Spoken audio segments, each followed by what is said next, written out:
Coucou à tous, j'espère que vous portez bien parce que moi je vais bien. Alors si je fais cette petite vidéo, n'est-ce pas, c'est pour apprendre quelles sont les notions que l'on doit connaître avant de commencer à développer si l'on s'intéresse au développement. Alors sans plus tarder, en développement web, il y a trois catégories de personnes. Il y a les développeurs front-end, il y a les développeurs back-end et il y a les full stack.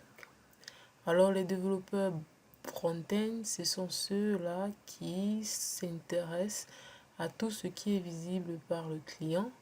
Et les développeurs back-end s'intéressent à tout ce qui est non visible par le client, par exemple le serveur et la base de données. Et le développeur full stack, c'est celui qui s'occupe de tout. À la fois, il peut être front-end, il est à la fois front-end et à la fois back-end. Maintenant, quand tu es front-end, quand tu veux développer en front-end, quelles sont les technologies que tu te dois de maîtriser? Alors, ces technologies sont, premièrement, on a le HTML, qui est un langage de base. On a le HTML, premièrement. Le HTML, il est un peu comme... bon, je vais utiliser ceci juste pour décrire la chose. Il est un peu comme un oiseau nu, c'est-à-dire déplumé, un oiseau qui n'a pas de plume, qui est statique devant un lac. Maintenant, on a le CSS qui vient lui donner des plumes. On a le CSS qui vient donner des plumes à notre oiseau. Et on a également le JavaScript qui va donc faire voler notre oiseau. C'est donc comme ça que c'est donc dans cette logique qu'on utilise tous ces trois différents langages pour rendre notre site à la fois esthétique et puis dynamique. Ces trois technologies sont des technologies euh, à maîtriser genre tout naïvement quand on est débutant.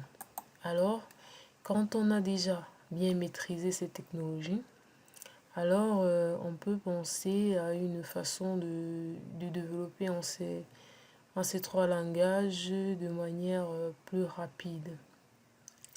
Alors on va penser au framework. Pour ceux qui ne connaissent pas les frameworks, un framework c'est quoi? C'est une technologie écrite dont les premières lignes, les grandes lignes sont déjà écrites et c'est une librairie ou une technologie définie dont les grandes lignes sont définies pour faciliter aux développeurs.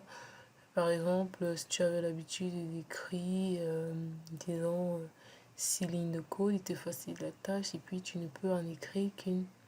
Voilà, c'est ça la logique des frameworks. Alors, une fois que tu as maîtrisé ces langages tout naïvement, tu peux penser au framework. Le HTML, il est le seul qui n'a pas de framework, il est son propre framework. On a le, on a le HTML en fait qui est son propre framework. On a le CSS. Pour le CSS, on a Bootstrap. On a Bootstrap. Désolé, hein, je sais pas si en train de Bootstrap. Voilà, c'est comme ça. On a Bootstrap et puis on a d'autres frameworks que je vous laisse le soin de chercher. Et puis en JavaScript, on a Angular, on a le framework Angular, voilà, Angular. On a React, on a le framework React. Aïe. On a le framework React, on a le jQuery, on a le jQuery, etc., etc. Il y en a une multitude, hein, surtout en JavaScript, il y en a des tonnes, des tonnes. Donc tout ceci, c'est pour front-end. FE pour dire front-end. Maintenant, pour un développeur back-end, qu'est-ce qu'il doit?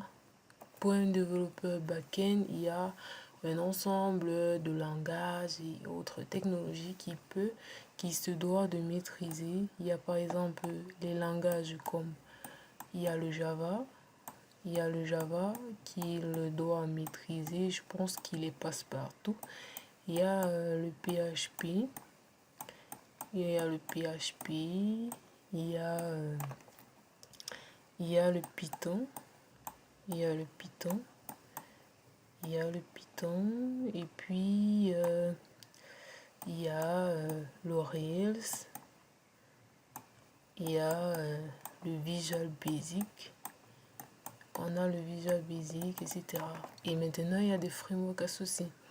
Par exemple, pour le Java, pour Java EE, on a par exemple Spring Boot. On a Spring Boot. Et pour le PHP, on a Laravel. On a Symfony.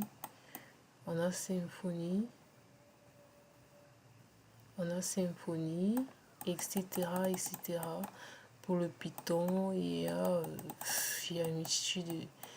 une multitude de frameworks. Ça, c'est pour le développeur back-end. Alors, pour le développeur full stack, il se doit donc de maîtriser tout ceci. Il se doit de maîtriser tout ceci. Alors, c'est tout ce que je voulais vous apprendre. En fait, j'espère que cela vous est bénéfique. Là, ça vous permet ça c'est un full stack. Là, ça vous permet de différencier qui est front-end, qui est back-end, qui est full stack, etc. J'espère que cette petite vidéo vous a été d'une très grande utilité. Alors, portez-vous bien. Bye bye.